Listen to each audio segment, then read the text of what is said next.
Hello friends. आज के इस वीडियो में हम डिस्कस करेंगे Keynesian theory of income and employment. इस मॉडल को यहाँ पे प्रिंसिपल ऑफ इफेक्टिव डिमांड भी कहा जाता है। तो हम चाहे Keynesian theory of income and employment कहे या प्रिंसिपल ऑफ इफेक्टिव डिमांड कहे, इन दोनों मॉडल एक ही माने जाते हैं। जिस तरह से केन्स ने इस मॉडल को यहाँ पे प्रेजेंट किया, इसकी एक ही वजह थी कि 1930s का जो ग्रेट डिप्रेशन था, जो सभी कंट्री यहाँ पे सभी प्रॉब्लम को, जो डिप्रेशन की प्रॉब्लम सभी कंट्री फेस कर रही थी, और इसी कंडीशन के अंदर इन सभी कंट्री को, ये पूरी दुनिया को यहाँ पे 1930s का जो ग्रेट डिप्रेशन है, इससे बाहर निकालने की सबसे बड़ी यहाँ पे चैलेंज यहाँ पे केन्स ने दिखाई। और उन्होंने कहा कि ये इफ़ेक्टिव डिमांड अगर हम यूज़ करें और इस कॉन्सेप्ट को अगर हर कंट्री ने अपनी इकोनॉमी के अंदर अगर इम्प्लीमेंट करे, तो ये सिचुएशन से बाहर आने की कोशिश केन्स ने एक इस तरह का यहाँ पे जो रिजल्ट दिया। और उन्होंने ये माने जाते हैं जो ग्रेटेस्ट इकोनॉमिक्स के बतौर भी वो माने जाते हैं। जहाँ पे ये 1930s के अंदर जो ग्रेट डिप्रेशन थी, यहाँ पे क्लासिकल पॉइंट ऑफ व्यू यहाँ पे फेल होती हुई दिखाई देती है। क्लासिकल पॉइंट ऑफ व्यू और केन्शियन पॉइंट ऑफ व्यू, ये दोनों में जो डिफरेंस है, ये एक इम्पॉर्टेंट डिफरेंस यही माना जाता है। जहाँ पे क्लासिकल पॉइंट ऑफ व्यू यहाँ पे सप्लाई साइड को यहाँ पे प्रेजेंट करता है, और केन्स का पॉइंट ऑफ व्यू या हम कहें उनका मॉडल यहाँ पे डिमांड साइड को प्रेजेंट करता हुआ दिखाई देता है। तो क्लासिकल पॉइंट ऑफ व्यू के अंदर हम देखें, जो 1930s के अंदर ग्रेट डिप्रेशन को यहाँ पे फेल होने की वजह यहाँ पे केन्स ने बताई, जहाँ पे उन्होंने कहा कि क्लासिकल थॉट्स यहाँ पे सप्लाई को इम्पॉर्टेंट देते हैं, और जेबी से का जो मॉडल है वो कहता है कि सप्लाई क्रिएट ओन डिमांड, जो ये पॉसिबल नहीं होती हुई दिखाई देती है। और सबसे बड़ी assumption classical point of view मानते हैं कि फुल एम्प्लॉयमेंट लेवल इकोनॉमी के अंदर वर्क करता है और गवर्नमेंट का कोई भी इंटरफेरेंस ना हो। तो ये पूरी तरीके से रॉन्गली साबित करते हुए केन्स ने कहा कि यहाँ पे किसी भी कंट्री के अंदर फुल एम्प्लॉयमेंट की लेवल यहाँ पे वर्क नहीं करती है। जो 100% होता है फुल एम्प्लॉयमेंट, ये कभी भी एग्जिट नहीं करता है। और किसी भी कंट्री के अंदर अगर गवर्नमेंट का इंटरफेरेंस ना हो, तो ये अपने आप मार्केट रेगुलेशन के अंदर नहीं सही तरीके से काम कर पाएगा। तो यहाँ पे गवर्नमेंट का इंटरफेरेंस हर कंडीशन के अंदर, उनके पॉलिसी के अंदर होना ज़रूरी है, ये केन्स का पॉइंट ऑफ व्यू कहता है। तो हम देखें जो केन्स का थॉट्स और क्लासिकल पॉइंट ऑफ व्यू, उनका जो पॉइंट ऑफ व्यू है, ये दोनों एक दूसरे से अपोजिट माने जाते हैं। तो इस तरह से हम देखें जो क्लासिकल पॉइंट ऑफ व्यू में जो इकोनॉमिक्स माने जाते हैं, एडम स्मिथ माने जाते हैं, डेविड रिकार्डो माने जाते हैं, जेबी से, एक कई ऐसे बड़े बड़े इकोनॉमिक्स यहाँ पे क्लासिकल पॉइंट ऑफ व्यू या उनके थॉट्स के अंदर हम उनको स्टडी करते हुए दिखाई देते हैं। बट ये यहाँ पे केन्स का जो पॉइंट ऑफ व्यू कहता है कि क्लासिकल व्यू ये पूरी तरीके से एक्सप्लेन करने में फेल होती है, जहाँ पे टोटल आउटपुट क्या है, उस कंट्री की इनकम क्या है, टोटल एम्प्लॉयमेंट क्या है और ट्रांजैक्शन क्या है, इन सभी मेथड को यहाँ पे एक्सप्लेन करने में क्लासिकल पॉइंट ऑफ व्यू यहाँ पे फेल होती है। क्लासिकल इकोनॉमिक्स ने दिए हुए मॉडल यहाँ पे पूरी तरीके से वर्क नहीं करते हैं, और ये इरा ये 1930s के बाद यहाँ पे पूरी तरीके से डिक्लेन करता हुआ दिखाई देता, और नया एक चैलेंजिंग रोल यहाँ पे केन्स के बतौर हमें मिलता हुआ दिखाई देता है। जहाँ पे केन्स का माइलस्टोन बुक जो माना जाता है 1936 में यहाँ पे प्रेजेंट किया, पब्लिश किया गया हुआ general theory of employment, interest and money, इस बुक्स के अंदर उन्होंने अपनी ये theory Keynesian theory of income and employment को उन्होंने प्रेजेंट किया, जिसे हम इफेक्टिव डिमांड को भी मानते हैं। तो इसके अंदर हम देखें जो एक modern revolution in micro economy के अंदर जो देने की वजह यहाँ पे केन्स बने, और उन्होंने अपनी पूरी तरीके से सभी उनके पॉइंट ऑफ व्यू उनके मॉडल के अंदर एनालिसिस में उन्होंने प्रेजेंट किया है इम्पोर्टेंस ऑफ इफेक्टिव डिमांड। इस मॉडल को जानने से पहले हम अगर जॉन मेनार्ड केन्स इनके बारे में अगर थोड़ा और समझ ले कि वो किस तरह की उनकी पर्सनालिटी थी और किस तरह से उनका कंट्रीब्यूशन यहाँ पे इकोनॉमी के अंदर है, अगर ये और थोड़ा समझ ले तो और भी बेहतर तरीके से ये केन्स का मॉडल हमें और भी बेहतर तरीके से ईजीली समझ पाएंगे।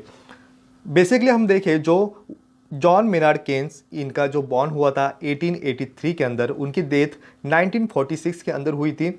वो एक ब्रिटिश इकोनॉमिक्स और फिलोसोफर के बतौर वर्क कर रहे थे। उनकी field macro economics, political economy और उसी तरह से यहाँ पे इकोनॉमिक पॉलिसीज ऑफ गवर्नमेंट, इनके बतौर भी वो काम करते हुए दिखाई देते हैं। तो हम माने one of the most influential economics of the 20th century ये किताब उन्हें मिला है।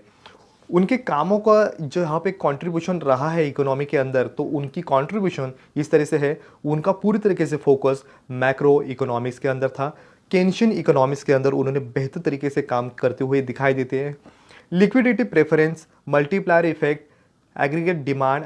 एग्रीगेट सप्लाई, इन मॉडल के अंदर उन्होंने बेहतर तरीके से काम किया। डिमांड साइड जो इंपॉर्टेंट देने वाले इकोनॉमिक्स के बतौर वो माने जाते हैं। इफेक्टिव डिमांड या प्रिंसिपल ऑफ थ्योरी, यहाँ पे जो एम्प्लॉयमेंट यहाँ पे जो दी गई है, जिस तरह से इफेक्टिव डिमांड एग्जैक्टली क्या वर्क करता है, इसके बारे में उन्होंने सजेस्ट किया। बिजनेस साइकिल के बारे में, उनके जो फ्लक्चुएशन क्या किस तरह से वर्क करते हैं, इसके बारे में उन्होंने कहा। साइकोलॉजिकल लॉ ऑफ कंजम्पशन के बारे में उन्होंने बेहतर तरीके से समझाने की कोशिश की है, जो कंजम्पशन फंक्शन एग्जैक्टली किस तरह से वर्क करता है। इन सभी point of view important role economy के अंदर मिलते हैं, जिस तरह से हम माने कि सभी तरीके से जो इकोनॉमी के अंदर इकोनॉमिक्स माने जाते हैं, एक पूरी इकोनॉमिस्ट एक तरफ और केन्स एक बतौर एक तरफ, इस तरह की सिचुएशन इकोनॉमी के अंदर केन्स ने पूरी तरीके से क्रिएट की थी। क्योंकि क्लासिकल पॉइंट ऑफ व्यू ने जिस तरह से मॉडल उनको प्रेजेंट किया, उसके बतौर ली अपना पॉइंट ऑफ व्यू केन्स ने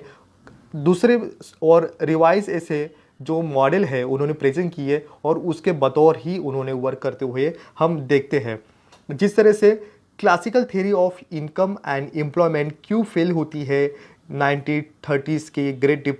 डिप्रेशन के वजह से, तो उसके अपोजिट उन्होंने नया अपना जो स्टडी उन्होंने की, और स्टडी के अंदर ही उन्होंने Keynesian theory of income and employment को यहाँ पे प्रेजेंट करते हुए हम दिखाई देते हैं। उस तरह से हम देखें उनके जो पॉपुलर जो बुक्स माने जाते हैं, वो 1930 में जो प्रेजेंट किया गया था इंडियन करेंसी एंड फाइनेंस को, 1926 के अंदर the end of laissez faire, इस कॉन्सेप्ट को उन्होंने बेहतर तरीके से अपने बुक के अंदर समझाया। और जो माइलस्टोन बुक थी वो तो सब जानते हैं, जो general theory of employment, interest and money, ये सभी के सभी यहाँ पे माइलस्टोन बुक उनके लाइफ के अंदर इम्पोर्टेंट अपना रोल निभाते हैं। प्रिंसिपल ऑफ इफेक्टिव डिमांड, इस कॉन्सेप्ट के अंदर ये मॉडल जो दिया गया था उसके बारे में कई इकोनॉमिक्स यहाँ पे सपोर्ट करते हैं केन्स ने दिया हुआ इस मॉडल को। जहाँ पे फर्स्टली हम देखें प्रोफेसर ड्यूडली डिलार्ड जो कहते हैं, वो कहते हैं अपने डेफिनेशन के अंदर, the logical starting point of the Keynes theory of the employment is the principle of effective demand. जहाँ पे जो इस पॉइंट ऑफ व्यू के अंदर हम देखें, जो ड्यूडली डिलार्ड ये कहते हैं कि यहाँ पे जो लॉजिकल जो सोचने की जो ताकत है ये स्टार्ट हुई थी केन्स ने, जो यहाँ पे उनकी मॉडल यहाँ पे दी थी प्रिंसिपल ऑफ इफेक्टिव डिमांड के साथ ही स्टार्ट होती हुई दिखाई देती है। सेकेंड डेफिनेशन ये कहते हैं कि डॉक्टर क्लेन कहते हैं कि Keynes revolution was his the development of the concept of effective demand. जहाँ पे रिवोल्यूशन लाने की जो सोच है केन्स ने अपने डेवलपमेंट करने के लिए, उन्होंने जो कॉन्सेप्ट यहाँ पे दिया था इफेक्टिव डिमांड, यही सभी कारागिर साबित होता हुआ ये मॉडल एग्जैक्टली वर्क करता हुआ दिखाई देता है। इस तरह से हम समझे जो क्लासिकल पॉइंट ऑफ व्यू को यहाँ पे क्रिटिस करते हुए जब केन्स ने यहाँ पे अपना एक मॉडल यहाँ पे जो प्रेजेंट किया, तो उस तरह से इतना भी इजी ये कॉन्सेप्ट नहीं था कि किस तरह से पूरी दुनिया जब यहाँ पे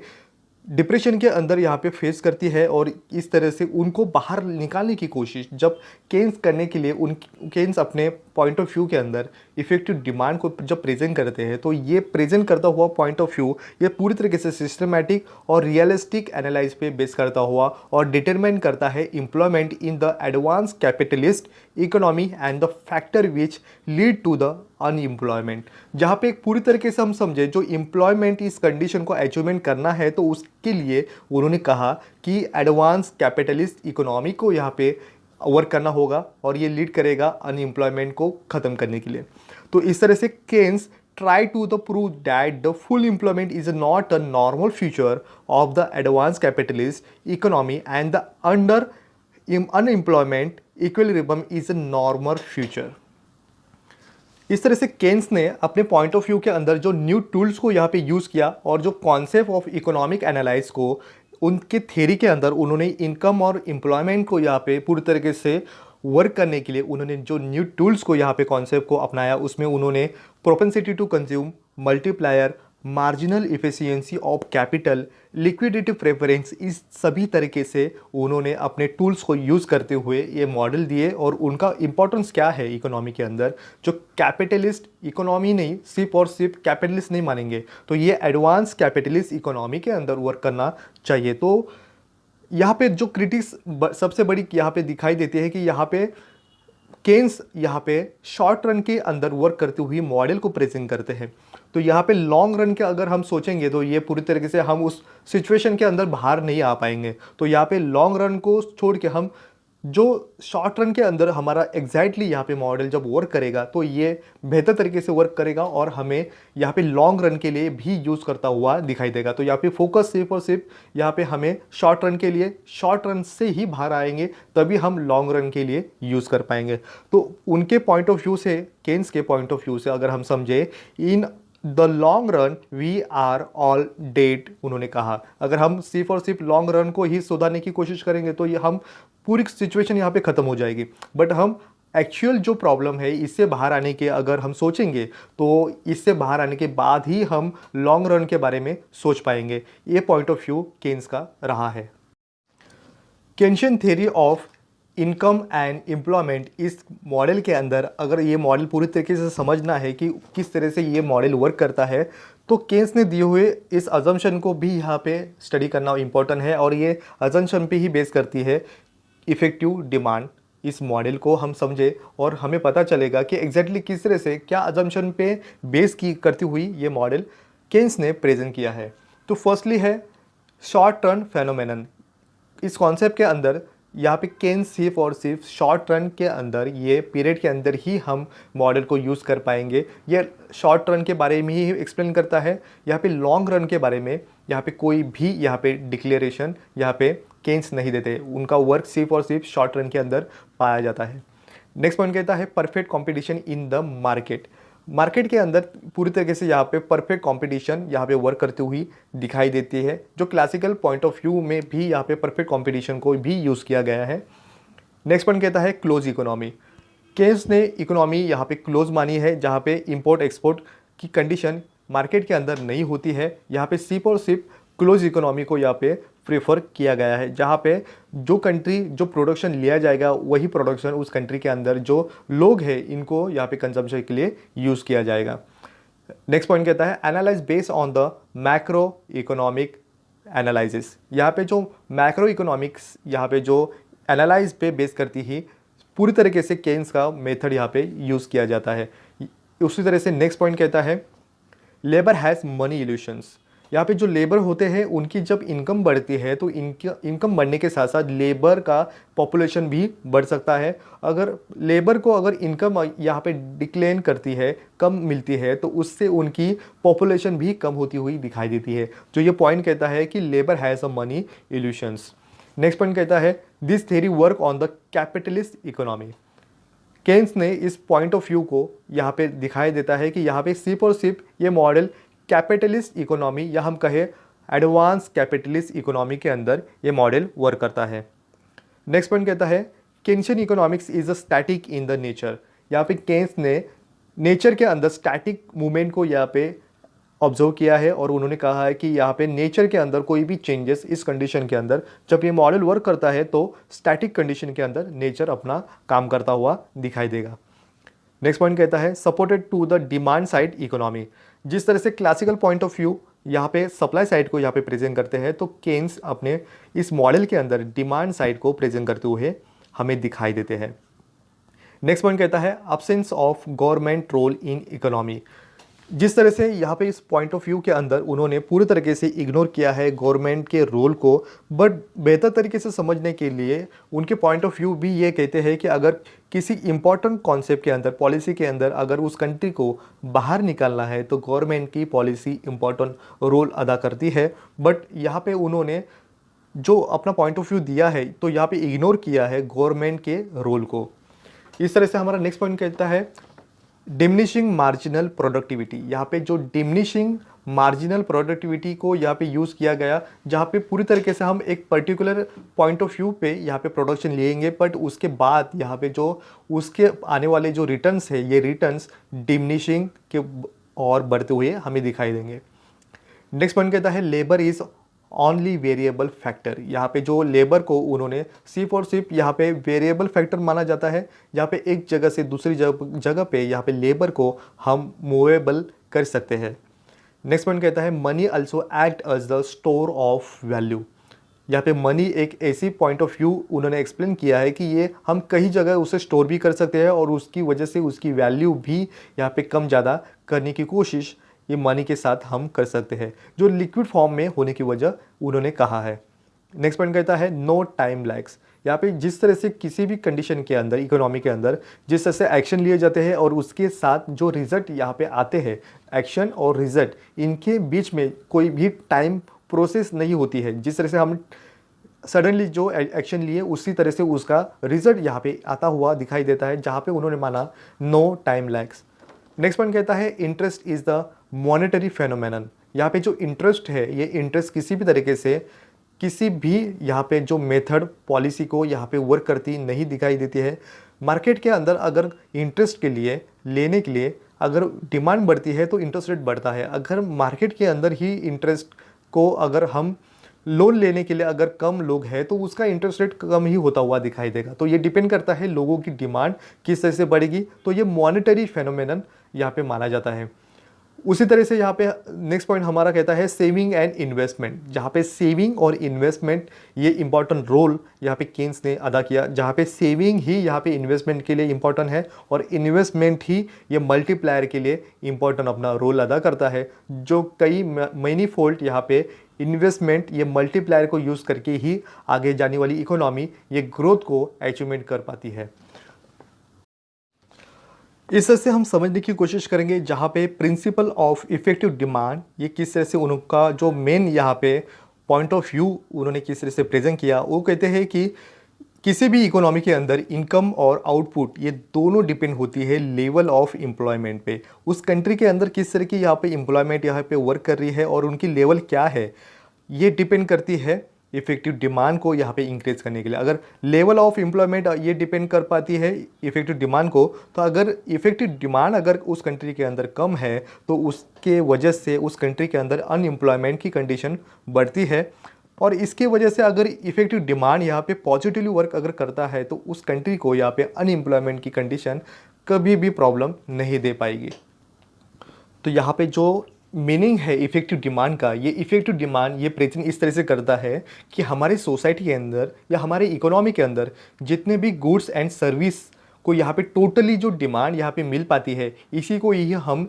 इफेक्टिव डिमांड कहते हैं। तो अगर इसको अगर डिमांड यहाँ पे क्रिएट होती है तो ये डिमांड क्या कहती है कि हमें कहती है कि उसके लिए टोटल एक्सपेंडिचर यहाँ पे उस डिमांड पे यहाँ पे खर्च होगा। तो यहाँ पे जो टोटल एक्सपेंडिचर अगर गुड्स एंड सर्विस पे अगर अप्लाई होता है उस कंट्री के अंदर तो उसे हम इफेक्टिव डिमांड कह पाएंगे। तो ये effective demand is equal total expenditure को प्रेजेंट करता हुआ दिखाई देता है। तो मीन्स हम कहेंगे जो हमारी इफेक्टिव डिमांड एग्जैक्टली क्या है, तो हमारी टोटल एक्सपेंडिचर को यहाँ पे प्रेजेंट कर पाएंगे। तो यहाँ पे हमारी जितनी भी गुड्स एंड सर्विस है जो हम उसको परचेस करते हैं, उस पर एक्सपेंडिचर करते हैं, ये मनी के बतौर ही करते हैं।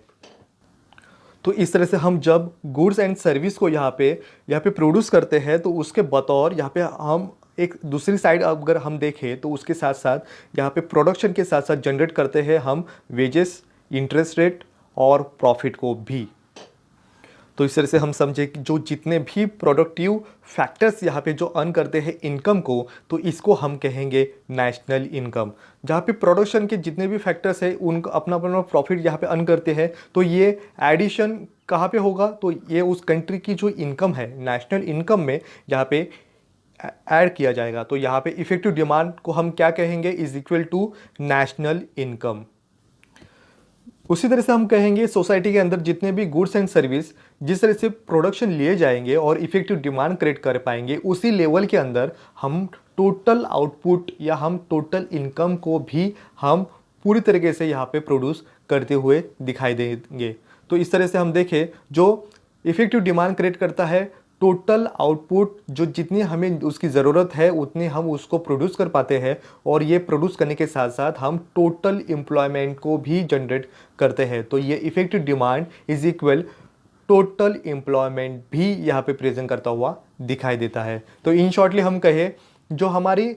ऊपर हम जितने भी यहाँ पे इफेक्टिव डिमांड को यहाँ पे रिप्रेजेंट करते हुए दिखाई देते हैं कि इस तरह से उसका एनालाइज अगर हम करते हैं तो ये डिपेंड करता है, जो डिपेंड है इफेक्टिव डिमांड, ये total expenditure, national income, total output और एम्प्लॉयमेंट, इन 4 फैक्टर से हम रिप्रेजेंट करते हैं इफेक्टिव डिमांड को। तो इफेक्टिव डिमांड को अगर हम समझे तो क्या है, टोटल एक्सपेंडिचर उस कंट्री के अंदर क्या है, उसकी वजह से उस कंट्री के अंदर क्या जनरेट हो रहा है, नेशनल इनकम को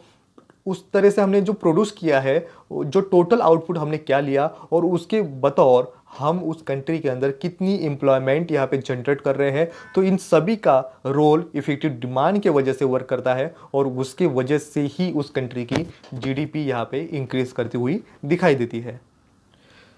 तो इस तरह से केन्स का ये भी मानना है कि जो टोटल एक्सपेंडिचर है, ये 2 तरीके से यहाँ पे एक्सपेंडिचर को क्रिएट करते हैं। एक होता है कंजम्पशन एक्सपेंडिचर और दूसरा होता है इन्वेस्टमेंट एक्सपेंडिचर। तो यहाँ पे effective demand is equal to total expenditure. तो ये टोटल एक्सपेंडिचर के अंदर हमने 2 मेथड को यहाँ पे ऐड किए, जहाँ पे कंजम्पशन एक्सपेंडिचर, जहाँ पे कंजम्पशन क्या है उस पर भी एक्सपेंडिचर करना होता है, और जो इन्वेस्टमेंट होता है इस पर भी यहाँ पे एक्सपेंडिचर करना होता हुआ दिखाई देते हैं। तो हम देखें, जहाँ पे टोटल एक्सपेंडिचर ये एग्जैक्टली प्रेजेंट करता है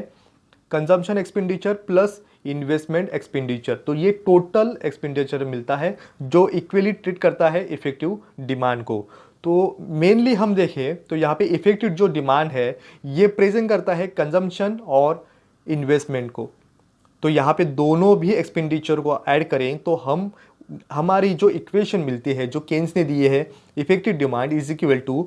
consumption expenditure plus investment expenditure.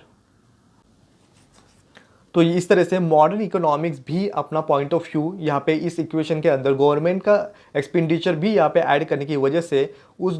Country की जो जीडीपी है इसमें भी बढ़ोतरी होती है। तो इसकी वजह से उन्होंने केन्स का जो इक्वेशन है इसमें ऐड किया गवर्नमेंट एक्सपेंडिचर। तो यहाँ पे ED इज इक्वल C+I+G, इस तरह से एक नया जो मॉडर्न इकोनॉमिक्स ने दिया हुआ इक्वेशन हमें मिल पाता है, जहाँ पे effective demand is equal to consumption expenditure plus investment expenditure plus government expenditure. इस तरह से उभर के आता है एक मॉडर्न इकोनॉमिक्स ने दिया हुआ एक्सपेंडिचर के बतौर किस तरह से यहाँ पे इफेक्टिव डिमांड वर्क करती है। इसी इक्वेशन को एक नया मेथड के साथ मिलता हुआ हमें दिखाई देता है। इस तरह से हमारा नेक्स्ट पॉइंट बनता है डिटर्मिनेशन ऑफ इफेक्टिव डिमांड, या हम कहें Keynesian theory of income and employment. इसको किस तरह से इस मॉडल को यहाँ पे डिटर्मिनेशन करे, इसको भी यहाँ पे सॉल्यूशन जेम केन्स देते हुए दिखाई देते हैं। तो यहाँ पे 2 यहाँ पे जो कंपोनेंट है ये मेनली माने जाएंगे डिटर्मिनेशन करने के लिए इफेक्टिव डिमांड का। तो इसमें फर्स्टली है एग्रीगेट डिमांड फंक्शन और सेकेंड एग्रीगेट सप्लाई फंक्शन। इन दोनों मेथड से ही हम डिटरमिन कर पाएंगे कि किस तरह से इफेक्टिव डिमांड एग्जैक्टली किस तरह से वर्क करती है, और इकोनॉमी के अंदर एग्जैक्टली ये इफेक्टिव डिमांड वर्क कर रही है कि नहीं। इन 2 मेथड के साथ ही इसकी वैल्यूज़ यहाँ पे क्रिएट होती हुई दिखाई देती है। तो हम समझे कि यहाँ पे एग्रीगेट डिमांड फंक्शन, जिसे हम ADF से यहाँ पे पहचानते हैं, तो ये एग्जैक्टली होता क्या है। तो ये कहता है कि the aggregate demand function refer to the schedule indicating various maximum amount of proceed expected by all the entrepreneurs from the sales of the output at the various level of employment। तो exactly ये aggregate demand function, इसको इस तरह से यहाँ पे present किया गया कि किस तरह से टोटल डिमांड जो इकोनॉमी के अंदर यहाँ पे जो वर्क करती है इकोनॉमी के अंदर, जिसे टोटल एक्सपेंडिचर माना जाता है। तो इसके अंदर हम देखें जो एम्प्लॉयमेंट लेवल और आउटपुट लेवल, इन दोनों का यूज़ करके एक एंटरप्रेन्योर हो या प्रोडक्शन लेने वाला प्रोड्यूसर हो, इन दोनों यहाँ पे कंपोनेंट को, एम्प्लॉयमेंट लेवल और आउटपुट लेवल को एक मैक्सिमम लेवल के जाके यहाँ पे सीलिंग करके एंटरप्रेन्योर जो इनकम यहाँ पे जनरेट करता है उसी को ही टोटल डिमांड कहा जाएगा। तो इस तरह से एग्जैक्टली ये टोटल डिमांड किस तरह से उसकी वैल्यूज़ यहाँ पे क्रिएट करता है और किस तरह से एग्रीगेट डिमांड प्राइस किस तरह से प्रेजेंट करता है। तो ये इस तरह से कहा जाएगा, the aggregate demand price is the maximum amount of the sales proceed expected by the entrepreneur to the provide the level of employment and output। तो इस तरह से जो आउटपुट को यहाँ पे जो प्रोड्यूस किया जाएगा और जो एम्प्लॉयमेंट जो एक ऐसी लेवल तक जाके यहाँ पे उनको जो हायर करने के साथ साथ एंटरप्रेन्योर एक ऐसे लेवल पे जाके उस प्रोडक्ट का जो वैल्यू यहाँ पे क्रिएट करता है, उसकी वैल्यूज़ अगर इंक्रीज़ होती है, ये इंक्रीज़ करके वो जो मैक्सिमम लेवल की जो सेलिंग करेगा, तो उससे जो इनकम यहाँ पे जनरेट होती है, तो उसके वजह से जो मैक्सिमम लेवल का जो प्रॉफिट यहाँ पे एंटरप्रेन्योर या प्रोडक्शन लेने वाले प्रोड्यूसर को मिलता है, उसी को ही उस गुड्स की जो प्राइस यहाँ पे मेंशन की जाती है, उसी को ही यहाँ पे एग्रीगेट डिमांड प्राइस कहा जाता है। तो अगर हम इन शॉर्टली समझे कि अगर टोटल डिमांड प्राइस जो गुड्स की है, ये अगर हम जनरेट कर पाएंगे, तो हम यहाँ पे उसका जो टेबल है, उस जिसको हम एग्रीगेट डिमांड फंक्शन यहाँ पे मानते हैं, ये टेबल क्रिएट होता है या उसका शेड्यूल यहाँ पे जो बन पाएगा, उसी को ही हम टोटल डिमांड प्राइस और टोटल डिमांड फंक्शन इस तरह से वर्क करती हुई ये डिमांड साइड फंक्शन क्रिएट होती हुई दिखाई देती है। तो इस तरह से एम्प्लॉयमेंट ये सिचुएशन अगर बढ़ेगी, तो उसकी वजह से ये टोटल डिमांड प्राइस बढ़ने की वजह बन जाती है, और जो एम्प्लॉयमेंट लेवल अगर कम होगी, तो इसकी वजह से टोटल डिमांड प्राइस भी कम होगी, इस तरह से माना गया है। जो इस तरह का जो पॉजिटिव रिजल्ट यहाँ पे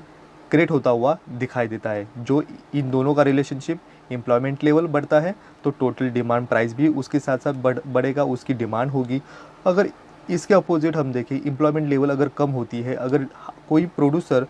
एम्प्लॉयमेंट अगर हायर नहीं करेगा, तो इसकी वजह से डिमांड जो टोटल डिमांड प्राइस है, ये भी घटती हुई उसके साथ दिखाई देगी।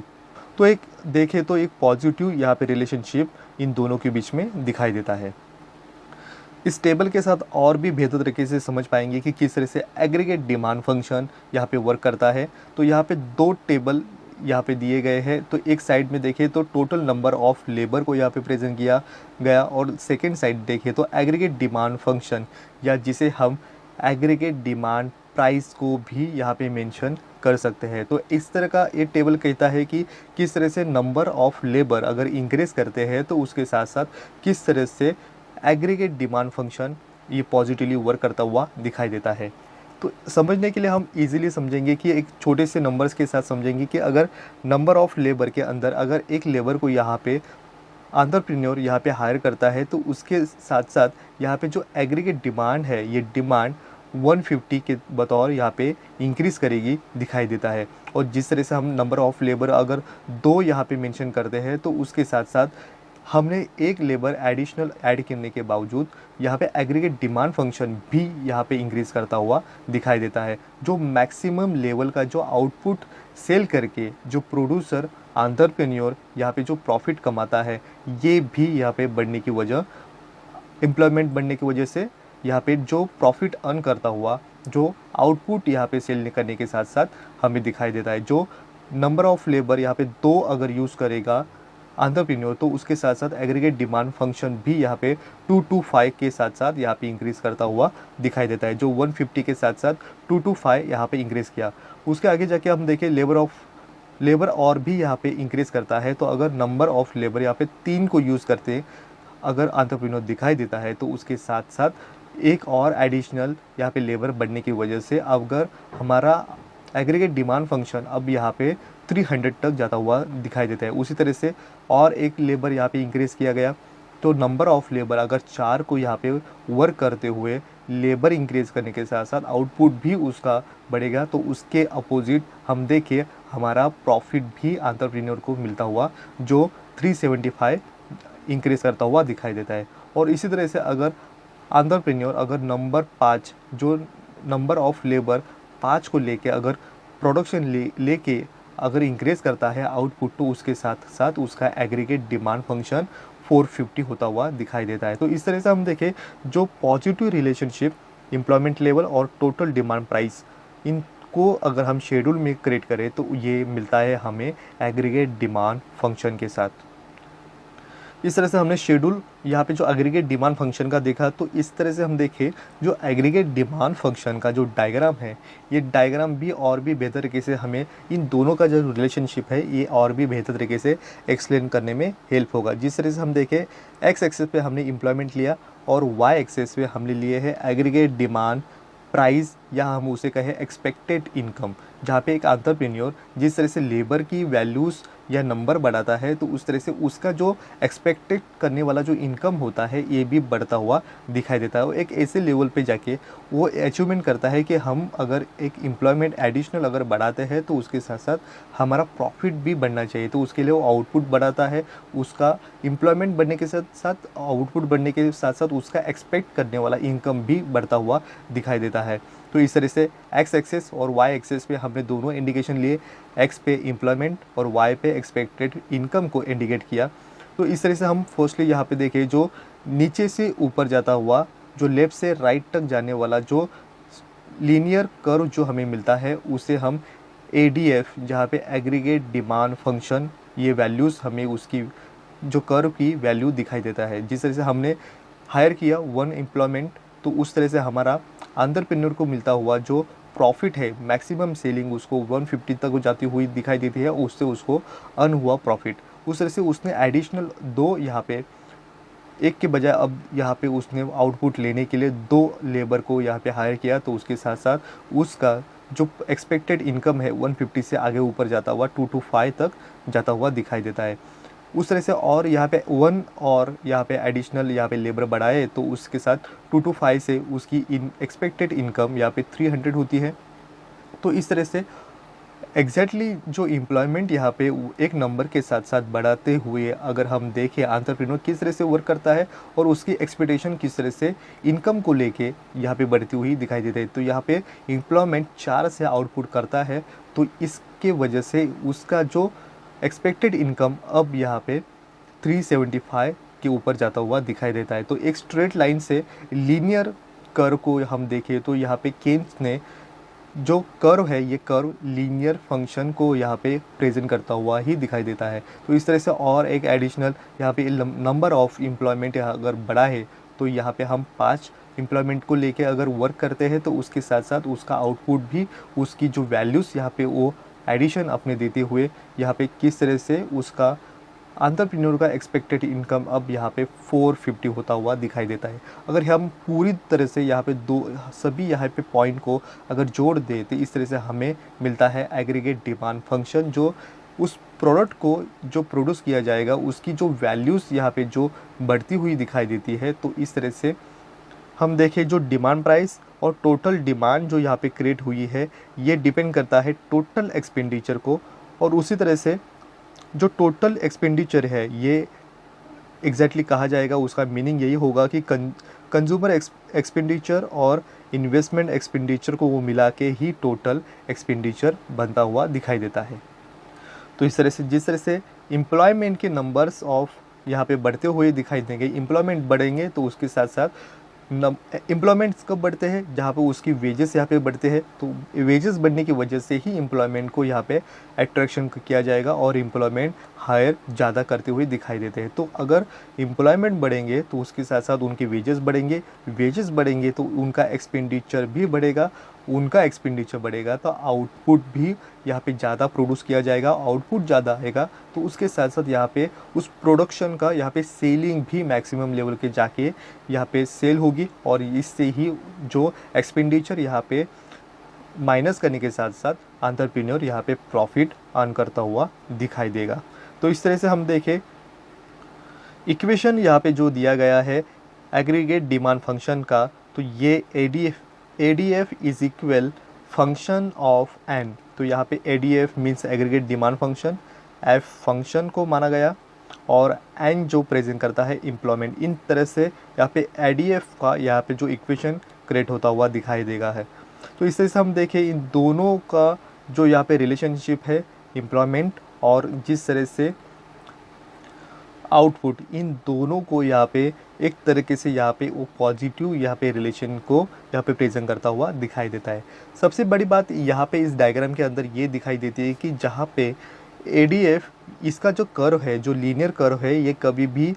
ओरिजिन जो ओ से यहाँ पे टच करती हुई नहीं दिखाई देती है। इसका मीनिंग यही होता है कि किसी भी जो कंज्यूमर होते हैं, जो एम्प्लॉयमेंट होते हैं, इनका कभी भी अगर वो ज़ीरो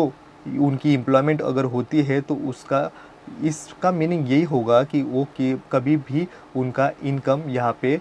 ज़ीरो नहीं होता है, क्योंकि वो अगर उनको जीना है तो उनकी लाइफ एक्सपेंड करना है, तो इसके लिए अगर वो एम्प्लॉयमेंट नहीं होने के बावजूद भी वो अपना गुजारा करने के लिए किसी के साथ या अपने रिलेटिव हो, अपने दोस्त हो, अपने फैमिली मेम्बर से पैसे लेके अपना गुजारा करते हैं। तो इसकी यही मीनिंग होता है कि ये एडीएफ कभी भी ओ पॉइंट को यहाँ पे टच करता हुआ स्टार्ट होता हुआ नहीं दिखाई देता है, क्योंकि वो अपना गुजारा करने के लिए, कंज्यूमर अपना गुजारा करने के लिए किसी न किसी के साथ पैसे लेके अपना गुजारा करता हुआ ही दिखाई देगा।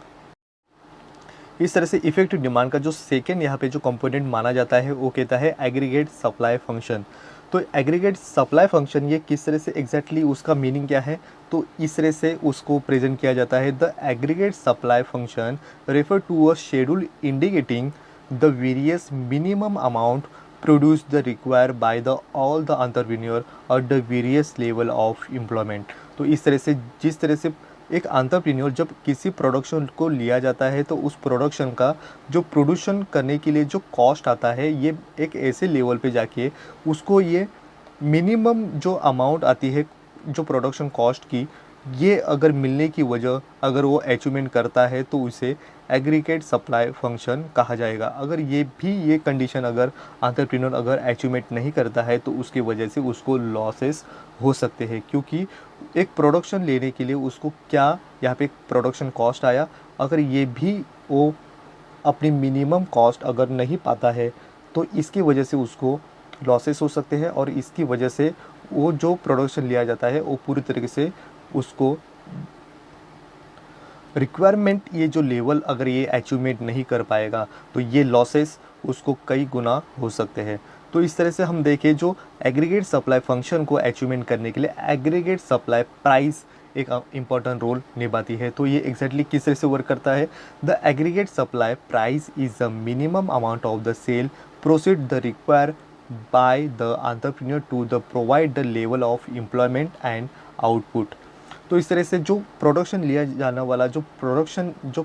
एक गुड्स है, इसकी जो वैल्यूज़ यहाँ पे जो क्रिएट की जाती है, उसका आने वाला कॉस्ट, उसको किस तरह से प्रेजेंट किया जाता है, और इसके वजह से एम्प्लॉयमेंट और आउटपुट इन दोनों को एक ही यहाँ पे सिचुएशन को यहाँ पे करने के बावजूद एम्प्लॉयमेंट को उसके वेजेस मिल जाएंगे, आउटपुट लेने के उसके कॉस्ट आएंगे। ये एक ही बैलेंस कंडीशन के अंदर एक एक्चुअल जो इंडिविजुअल जो गुड्स है उसको आने वाला प्रोडक्शन कॉस्ट को अचीवमेंट करना, यही मकसद होता है किसी भी एंटरप्रेन्योर का। तो ये ऐसी सिचुएशन के अंदर एग्रीगेट सप्लाई प्राइस उसकी क्या होगी, उसको आने वाला कॉस्ट क्या है, ये डिपेंड करेगा कि ये अचीवमेंट करे, क्योंकि एक मिनिमम अमाउंट जो सेल्स की होती है ये अचीवमेंट करना एक रिक्वायरमेंट एंटरप्रेन्योर के लिए बन जाता है। इस सिचुएशन को अगर हम समझे तो यहाँ पे इस टेबल के साथ और भी बेहतर तरीके से समझ पाएंगे कि एग्जैक्टली एग्रीगेट सप्लाई फंक्शन किस तरह से वर्क करता है। जिस तरह से एक एंटरप्रेन्योर जब एक नंबर ऑफ लेबर को बढ़ाता है तो ये बढ़ता हुआ जो नंबर है लेबर का, तो इसके साथ साथ वो एक अज्यूम कर लेता है कि ये अगर लेबर हम अचीवमेंट करेंगे, हायर करेंगे, तो इसके साथ साथ वो किस तरह से एम्प्लॉयमेंट बढ़ने की वजह से किस तरह से हमारा आउटपुट बढ़ेगा, और आउटपुट यहाँ पे जो बढ़ेगा तो एक मिनिमम लेवल की एक अमाउंट उसको अचीवमेंट करना इसकी रिक्वायरमेंट बन जाती है। तो अगर हम समझे, अगर एक लेबर है, एक लेबर के साथ साथ उसकी एग्रीगेट सप्लाई फंक्शन जो एग्रीगेट सप्लाई जो प्राइस है ये उसको मिनिमम 100 यहाँ पे रिक्वायरमेंट उसको फुलफ़िल करना है, नहीं तो उसको लॉसेस हो सकते हैं। तो उसी तरह से अगर दो यहाँ पे जो लेबर अगर वर्क करेंगे तो उसकी वजह से आउटपुट यहाँ पे बढ़ेगा, तो उसके साथ साथ उसको आने वाला जो कॉस्ट है उस प्रोडक्शन का और एक एम्प्लॉयमेंट का, इन दोनों को यहाँ पे वर्क करने के साथ साथ उसको एक मिनिमम अमाउंट जो यहाँ पे 200 उसको इस एक रिक्वायरमेंट को पूरा करना एक कॉस्टली माना जाएगा, क्योंकि इस तरह से एक जो कॉस्ट है, एक कॉस्ट को हासिल करना उसका मकसद बन जाता है, क्योंकि उसको लॉसेस से बचना है। उसी तरह से नेक्स्ट यहाँ पे जिस तरह से लेबर यहाँ पे और बढ़ेंगे, 3 लेबर के साथ यहाँ पे एम्प्लॉयमेंट को यहाँ पे हायर किया, और उसके साथ उसको अब यहाँ पे आउटपुट यहाँ पे जो प्रोड्यूस किया गया है उसके साथ उसको मिनिमम लेवल की उसको 300 यहाँ पे उसका कॉस्ट अचीवमेंट करना है, जो aggregate supply function exactly work करता है। उस तरह से जिस तरह से वो नंबर ऑफ लेबर को और 1 यहाँ पे ऐड करने के साथ साथ अभी यहाँ पे लेबर 4 को यहाँ पे हायर करने के साथ साथ उसका आउटपुट बढ़ेगा। 4 यहाँ पे जो लेबर है इसका प्रोडक्शन और भी बढ़ेगा, और उसके साथ साथ आउटपुट भी उसका लेते हुए दिखाई देंगे। तो इस तरह से एग्रीगेट सप्लाई फंक्शन को अगर हम देखें, जो उसकी रिक्वायरमेंट यहाँ पे 400 उसको अचीवमेंट करना, यहाँ पे कॉस्ट उसको हासिल करने की वजह यहाँ पे बन जाती है, नहीं तो उसको लॉसेस हो सकते हैं। इसी तरह से आगे जाके वही सिस्टम यहाँ पे अगर 5 यहाँ पे और लेबर हायर करता है तो उसके साथ साथ उसको जो रिक्वायरमेंट उसकी 500 इतनी उसको एक इनकम यहाँ पे जनरेट करना, उसको हासिल करना मकसद बन जाता है, क्योंकि उसको प्रोडक्शन यहाँ पे जो क्रिएट किया है, लेबर के जो वेजेस उसको देने हैं, उसके साथ साथ जो प्रोडक्शन उसने प्रोड्यूस किया है उसका कॉस्ट यहाँ पे निकाल के उसको एक अमाउंट यहाँ पे हासिल करनी है, जो रिक्वायरमेंट उसको बन जाती है। इस डायग्राम के साथ और भी बेहतर तरीके से समझ पाएंगे कि एग्रीगेट सप्लाई फंक्शन किस तरह से वर्क कर पाएगा। तो इस कंडीशन के अंदर हम देखें कि यहाँ पे एक्स एक्सिस पे एम्प्लॉयमेंट को इंडिकेट किया गया और वाई एक्सिस पे एग्रीगेट सप्लाई प्राइस या जिसे मिनिमम एक्सपेंडिचर को यहाँ पे प्रेजेंट किया गया। अगर एक मिनिमम लेवल की एक्सपेंडिचर उसको जो कॉस्ट आया है, ये कॉस्ट को हासिल करना उसका मकसद बन जाता है, क्योंकि उसके और कम अगर उसको इनकम जनरेट होती है तो उसकी वजह से उसके कंपनी को, उसके फर्म को यहाँ पे भारी मात्रा में लॉसेस हो सकते हैं। अगर हम मान लेते हैं कि अगर उसने एक यहाँ पे एम्प्लॉयमेंट या यहाँ पे एक लोगों को अगर एम्प्लॉयमेंट यहाँ पे हायर करने के साथ साथ उसका मिनिमम इसका एम्प्लॉयमेंट का होने वाला खर्च और आउटपुट का आने वाला खर्च इसको अगर बाहर निकाले तो इसका कॉस्ट उसको मैक्सिमम लेवल का तो यहाँ पे कंडीशन नहीं होता है, बट एक मिनिमम उसको एक अमाउंट यहाँ पे इनकम का यहाँ पे स्टेप रिक्वायरमेंट पूरा करना है। तो यहाँ पे एक अगर हायर करता है एम्प्लॉयमेंट तो उसको 100 उसकी इनकम को यहाँ पे रिक्वायरमेंट पूरा करना है। उस तरह से जिसने अदरप्रेन्योर ने अगर 2 यहाँ पे एम्प्लॉयमेंट को हायर किया तो उसको 200 उसको एक रिक्वायरमेंट उसको पूरी करनी है। अगर 3 यहाँ पे एम्प्लॉयमेंट लेता है तो उसको 300 यहाँ पे मिनिमम एक्सपेंडिचर हासिल करना उसका ज़रूरी बन जाएगा। उसी तरह से 4 अगर एम्प्लॉयमेंट यहाँ पे वर्क करते हैं तो उसके साथ आउटपुट भी बढ़ेगा और उसको एक मिनिमम लेवल जो 400 का एक एक्सपेंडिचर को यहाँ पे अचीवमेंट करना हासिल बन जाएगा। उसी तरह से अगर 5 जो फुल एम्प्लॉयमेंट लेवल यहाँ पे दिखाई देता है, अगर इसके आगे जाके वो कोई भी एम्प्लॉयमेंट को हायर नहीं कर पाएगा, क्योंकि अब यहाँ पे उसको जो एडिशन जो एग्जिट करती है एम्प्लॉयमेंट, ये यहाँ पे पूरी तरीके से यहाँ पे 5 यहाँ पे एम्प्लॉयमेंट यहाँ पे वर्क करती हुई दिखाई देगी, और इससे यहाँ पे उसी कंडीशन के अंदर उसे मिनिमम एक्सपेंडिचर यहाँ पे 500 को अचीवमेंट करना मकसद बन जाता है। बट आगे यहाँ पे 5 से 6 यहाँ पे जो एम्प्लॉयमेंट है इसकी नंबर्स अब नहीं बढ़ेंगे, क्योंकि ये लास्ट यहाँ पे जो इतनी एम्प्लॉयमेंट यहाँ पे एग्जिट करती थी इकोनॉमी के अंदर। तो इस कंडीशन के अंदर वो एक्सपेंडिचर चाहे बढ़ा ले, बट यहाँ पे उसको अभी एम्प्लॉयमेंट यही तक ही मिल पाएगा। तो इस कंडीशन के साथ एग्जैक्टली ये सिचुएशन क्यों कहती है, क्योंकि अब यहाँ पे जो ASF है ये स्ट्रेट लाइन वर्टिकल लाइन से यहाँ पे स्ट्रेट होता हुआ दिखाई देता है, क्योंकि O से लेके ASF ये पॉइंट को यहाँ इस सिचुएशन के अंदर जो कर्व है, जो लीनियर कर्व यहाँ पे लेफ़्ट से राइट से नीचे से ऊपर जाता हुआ दिखाई देता है और ये पॉजिटिवली वर्क करता हुआ दिखाई देता है। बट एक पॉइंट को जाके यहाँ पे ASF यहाँ पे स्ट्रेट ऊपर जाता हुआ यहाँ पे कर्व दिखाई देता है, जो प्रेजेंट करता है कि ये एम्प्लॉयमेंट इतनी ही यहाँ पे इकोनॉमी के अंदर एग्जिट करती थी। अब यहाँ पे वर्किंग करने वाली एम्प्लॉयमेंट इस इकोनॉमी के अंदर अवेलेबल नहीं है। डायग्राम के अंदर हम देखें कि इस तरह से हमने जिस तरह से डिमांड जो सब फंक्शन था एग्रीगेट डिमांड फंक्शन के अंदर जो ओरिजिन से ये ADF कर्व यहाँ पे टच करता हुआ नहीं दिखाई देता है, बट इस डायग्राम के अंदर हम एग्रीगेट सप्लाई फंक्शन के अंदर हम देखें जो ASF जो यहाँ पे लीनियर कर्व है, ये कर्व ओ ओरिजिन से यहाँ पे स्टार्ट होता हुआ दिखाई देता है, क्योंकि जो एम्प्लॉयमेंट लेवल है ये अगर हम देखें जो टोटल सप्लाई को साथ साथ यहाँ पे प्रेजेंट करता हुआ दिखाई देता है। क्योंकि अगर एम्प्लॉयमेंट ये ऐसी लेवल पे यहाँ पर अगर ज़ीरो कंडीशन के अंदर अगर एम्प्लॉयमेंट होता है फिर भी टोटल सप्लाई यहाँ पे ज़ीरो ही माना जाता है, क्योंकि उसकी इनकम ही अगर नहीं होगी तो उसके साथ साथ उसका सप्लाई भी यहाँ पे ज़ीरो माना जाएगा। एग्रीगेट सप्लाई फंक्शन का जो इक्वेशन यहाँ पे प्रेजेंट किया गया वो इस तरह से प्रेजेंट करता है, A S F is equal function of N. यहाँ पे ए एस एफ यहाँ पे टोटल सप्लाई फंक्शन, एफ यहाँ पे फंक्शन को यहाँ पे प्रेजेंट किया गया और जो एन है इसे एम्प्लॉयमेंट यहाँ पे इस कंडीशन के अंदर माना गया है। जो यहाँ पे ए एस एफ को यह अगर हमें अचीवमेंट करना है तो उसके साथ साथ एक पर्टिकुलर नंबर यहाँ पे वर्क करना इम्पोर्टेंट माना जाएगा। केस ने दिया हुआ इनकम और एम्प्लॉयमेंट जहाँ पे उन्होंने इफ़ेक्टिव डिमांड इस पॉइंट को यहाँ पे सबसे ज़्यादा हाईलाइट किया गया हुआ हमें दिखाई देता है, क्योंकि यहाँ पे उन्होंने कहा कि एग्रीगेट डिमांड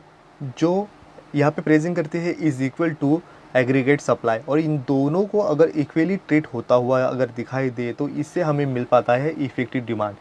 तो effective demand is equal to aggregate demand is equal to aggregate supply. इस कंडीशन के अंदर ये कहते हैं कि इकोनॉमी के अंदर जहाँ पे एग्रीगेट डिमांड और एग्रीगेट सप्लाई इन दोनों एक दूसरे को इंटरसेक्ट करते हैं उसी कंडीशन के अंदर यहाँ पे फुल एम्प्लॉयमेंट की कंडीशन यहाँ पे वर्क करती है, जहाँ पे इक्विलिब्रियम कंडीशन हमें मिल पाता है। तो ये ज़रूरी नहीं है कि किसी भी कंडीशन के अंदर वहाँ पे जब वो अंडर अनएम्प्लॉयमेंट कंडीशन हो या फुल एम्प्लॉयमेंट की कंडीशन हो, ये किसी भी कंडीशन के अंदर एग्रीगेट डिमांड एग्रीगेट सप्लाई ये दोनों एक दूसरे को अगर इक्वल होते हैं उसी कंडीशन के अंदर इफ़ेक्टिव डिमांड इस सिचुएशन को हम मानते हैं। क्योंकि वो कहते हैं कि ऐसे टाइम पीरियड के अंदर उस कंट्री के अंदर वर्किंग करने वाले जो लोग हैं ये लोग अगर उतने ही होंगे तो उस कंडीशन के अंदर हम इफ़ेक्टिव डिमांड को हासिल कर पाते हैं। क्योंकि उस कंडीशन के अंदर हम देखें तो किस तरह से जो छोटे बच्चे हो या 65 के अबव अगर नॉन वर्किंग लोग अगर होंगे तो इनको हम वर्किंग कंडीशन के अंदर नहीं मानेंगे। तो एग्जैक्टली जो यंगेस्ट लोग हैं जो वर्किंग कंडीशन के अंदर जो लोगों का क्लास है यही हम उस कंडीशन के अंदर ये पर्टिकुलर टाइम पीरियड के अंदर हम माने तो हम समझ जाएंगे कि उस कंडीशन के अंदर उस इकोनॉमी के अंदर इफ़ेक्टिव डिमांड ये एग्रीगेट डिमांड और एग्रीगेट सप्लाई को इक्वली ट्रीट करती हुई दिखाई देती है। और इसी कंडीशन के अंदर उस कंट्री के अंदर हम इक्विलिब्रियम कंडीशन को हम हासिल कर पाएंगे। इस पॉइंट को Keynesian theory of income and employment की किस तरह से हमने देखा तो इस डायग्राम के साथ हम और भी बेहतर तरीके से समझ पाएंगे कि यहाँ पे प्रेजेंट करते हैं, जहाँ पे उन्होंने क्रिटिस किया जो classical theory of income and employment के अंदर किस तरह से वर्क करते थे। इनको उन्होंने क्रिटिस करते हुए ही उन्होंने इफ़ेक्टिव डिमांड इस कॉन्सेप्ट को इनकम एंड एम्प्लॉयमेंट को एक नए रूप में एक नए वर्जन के साथ उन्होंने प्रेजेंट किया। और उनके बुक के अंदर इफ़ेक्टिव डिमांड इस कॉन्सेप्ट को इस डायग्राम के साथ हम और भी बेहतर तरीके से समझ पाएंगे। तो यहाँ पे एक्स एक्सिस पे रियल नेशनल इनकम को प्रेजेंट किया गया और वाई एक्सिस पे यहाँ पे एग्रीगेट डिमांड और एग्रीगेट सप्लाई को हम प्रेजेंट करते हुए दिखाई देंगे। यहाँ पे जो ओरिजिन के साथ यहाँ पे ओ एस जो यहाँ पे प्रेजेंट करता है वो एग्रीगेट सप्लाई को जो लीनियर कर्व को यहाँ पे प्रेजेंट करता हुआ दिखाई देता है। और जो हमारा एक्चुअल जो यहाँ पे जो एग्रीगेट डिमांड यहाँ पे जो वन के साथ हम प्रेजेंट करते हैं तो उसके जो कंपोनेंट है ये कंजम्पशन प्लस इन्वेस्टमेंट मींस हम कहें कि कंजम्पशन एक्सपेंडिचर और इन्वेस्टमेंट एक्सपेंडिचर इन दोनों को मिला के एग्रीगेट डिमांड जो वन को प्रेजेंट करता हुआ हम कर्व लीनियर कर्व को प्रेजेंट करते हैं, जहाँ पे एग्रीगेट डिमांड और एग्रीगेट सप्लाई इन दोनों इंटरसेक्ट करते हुए हमें E1 इस पॉइंट के अंदर मिलते हैं। तो इस कंडीशन के अंदर हमें इकोनॉमी के अंदर यहाँ पे फुल एम्प्लॉयमेंट कंडीशन मिलती है और इस कंडीशन के साथ साथ हम उस इकोनॉमी के अंदर इफ़ेक्टिव डिमांड को प्रेजेंट करते हुए E1 पॉइंट को दिखते हैं। तो यहाँ पे Y1 ये कंडीशन हमें मिलती है कि ये Y1 हमें कहती है कि इस सिचुएशन के अंदर रियल नेशनल इनकम यहाँ पे E1 Y1 इतनी प्रेजेंट करती हुई दिखाई देती है। तो इसके वजह से जो यहाँ पे एग्रीगेट सप्लाई और एग्रीगेट डिमांड जो वन यहाँ पे प्रेजेंट करता है C+I जो कंजम्पशन एक्सपेंडिचर और इन्वेस्टमेंट एक्सपेंडिचर इन दोनों को यहाँ पे एक दूसरे को इंटरसेक्ट करते हैं E1 इस पॉइंट के अंदर, तो ये प्रेजेंट करता है इफेक्टिव डिमांड। तो इफेक्टिव डिमांड इस सिचुएशन को ये प्रेजेंट करते हैं कि केन्स कहते हैं कि हालांकि हम माने कि इस सिचुएशन के अंदर उस कंट्री की जो वर्किंग कंडीशन है, वर्किंग जो पॉपुलेशन है, ये अगर फुल एम्प्लॉयमेंट कंडीशन यहाँ पे E1 पे अगर मिलती है और एक्चुअल में हमारे पास जो नंबर ऑफ लेबर है ये Y2 इतने हैं, Y2 इतने होने के बावजूद भी इस कंडीशन के अंदर अगर हम Y1 इतनी अगर एम्प्लॉयमेंट को लेके इफ़ेक्टिव डिमांड यहाँ पे प्रेजेंट करती है, तो इसका मीनिंग यही होता है कि इस सिचुएशन के अंदर उस कंट्री के अंदर जो एम्प्लॉयमेंट है, जो नंबर ऑफ़ एम्प्लॉयमेंट है, ये पूरी तरीके से यूटिलाइज़ करते हुए दिखाई देते हैं और वर्किंग कंडीशन के अंदर होने की वजह से ही इस जो अंडर अनएम्प्लॉयमेंट कंडीशन होने के बावजूद भी हम इफ़ेक्टिव डिमांड E1 इस पॉइंट के अंदर ले सकते हैं, जहाँ पे केन्स ने सिर्फ और सिर्फ यहाँ पे जो एग्रीगेट डिमांड को, जो एग्रीगेट डिमांड 1 को यहाँ पे प्रेजेंट किया, उसको दो ही यहाँ पे उसके मेंशन को यहाँ पे मीनिंग को यहाँ पे प्रेजेंट किया, consumption expenditure plus investment expenditure को ही यहाँ पे प्रेजेंट करते हुए दिखाई देते हैं। बट मॉडर्न इकोनॉमिक्स उनको यहाँ पे और एक यहाँ पे गवर्नमेंट का रोल यहाँ पे ऐड करते हुए दिखाई देते हैं, जहाँ पे हम समझे कि गवर्नमेंट का यहाँ पे जो एक्सपेंडिचर अगर ये भी बढ़ता है तो उसके वजह से ही यहाँ पे एग्रीगेट डिमांड जो लीनियर कर्व है ये ऊपर की तरफ शिफ्ट हो जाता है। बट यहाँ पे जो गवर्नमेंट का एक्सपेंडिचर है ये कंसिडर नहीं किया है केन्स ने, ये मॉडर्न इकोनॉमिक्स ने उसे ऐड करने की वजह बन जाती है और इसकी वजह से ही एग्रीगेट डिमांड जो 2 नंबर का यहाँ पे जो कर्व है, ये कर्व लीनियर कर्व यहाँ पे AD1 से ऊपर AD2 ऊपर जाता हुआ दिखाई देता है और इसके वजह से consumption expenditure plus investment expenditure plus government का एक्सपेंडिचर, इन तीनों का एक्सपेंडिचर बढ़ने की वजह से ही हमें नया एग्रीगेट डिमांड 2 यहाँ पे मिल पाता है। और इसके साथ साथ हमारा जो एग्रीगेट सप्लाई है, ये सप्लाई एक दूसरे को यहाँ पे E2 पॉइंट पे इंटरसेक्ट करते हुए दिखाई देती है और इसके वजह से ही हमारा नया इक्विलिब्रियम कंडीशन मिल पाता है E2 को। अब यहाँ पे हमारी जो नेशनल इनकम है, ये नेशनल इनकम Y1 से लेके Y2 तक इंक्रीज़ करती हुई दिखाई देती है और हमारा टोटल जो नेशनल इनकम अब मिल पाया हमें Y2 इतना मिल पाया। और इसके वजह से हमने जो अचीवमेंट किए हैं, जो इनकम हमारा इनकम अब यहाँ पे Y2 इतना होने की वजह से हमारा इक्विलिब्रियम कंडीशन E2 पॉइंट को इंटरसेक्ट करते हैं एग्रीगेट सप्लाई और एग्रीगेट डिमांड। तो इस तरह से फर्स्टली हम देखें तो AD1 जो है ये प्रेजेंट करता है केन्स का जो मेथड है, यहाँ पे C+I को यहाँ पे प्रेजेंट करता हुआ दिखाया देता है और इसके वजह से उन्होंने कंसिडर नहीं किया था कि गवर्नमेंट का रोल भी इतना अदा कर पाएगा। बट उन्होंने कहा कि लेज़र फेयर कंडीशन के अंदर गवर्नमेंट को वर्क करना चाहिए, यहाँ पे इंटरफेरेंस यहाँ पे नहीं है और गवर्नमेंट का जो रोल है यहाँ पे अब्सेंस कंडीशन में केन्स ने यहाँ पे प्रेजेंट किया। But modern economics in point of view को यहाँ पे देखते हुए गवर्नमेंट का जो रोल है ये भी इम्पोर्टेंट मानते हैं और इसके वजह से ही हमें 2 एग्रीगेट डिमांड यहाँ पे दिखाई देते हैं, जो AD1 यहाँ पे नीचे है और उसके ऊपर हमें AD2 ये लीनियर कर्व हमें मिल पाता है। इस तरह से पार्ट 1 के अंदर हमने इस सभी टॉपिक को हमने कवर किया। पार्ट 2 के अंदर हम देखेंगे equilibrium condition level of employment या determination of the effective demand को किस तरह से यहाँ पे डिटरमिन किया जाता है, फुल एम्प्लॉयमेंट और अंडर एम्प्लॉयमेंट इक्विलिब्रियम कंडीशन किस तरह से वर्क करती है इकोनॉमी के अंदर, और importance of the effective demand और क्रिटिक सम, इन 4 टॉपिक को हम पार्ट 2 के अंदर देखेंगे कि किस तरह से केन्शियन थ्योरी ऑफ एम्प्लॉयमेंट या जिसे हम principal of effective demand, in part 2 के अंदर इस टॉपिक को हम पूरी तरीके से कंप्लीट करने की कोशिश करेंगे। तो आज के इस वीडियो में बस इतना ही। Thank you.